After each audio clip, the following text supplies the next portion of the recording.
Když si zapomenete vypnout telefon, určitě si vás najdou. Přímo zabuší na vaše dveře. Prdel, v té zabuzeranty. Prdele. A vy rázem stojíte tváří v tvář problémům. Davidsko? Všichni mi říkají Lars. My nejsme všichni.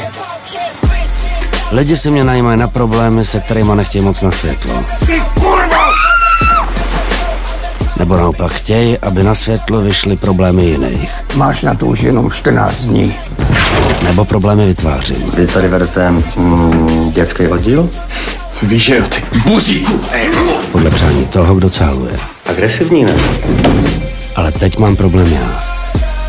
A velký. Říkají mi Bonnie. Prý nosím štěstí. Říkaj mi Lars, prej nosím smlouvu, ale výhradně sám sobě.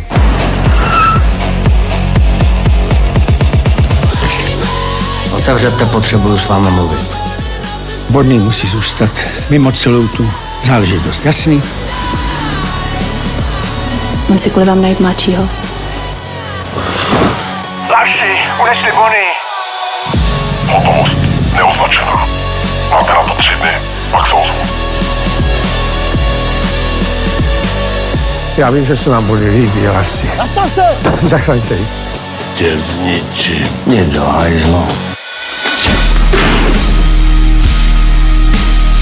Říkají mi Lars. V kinech od 16. dubna.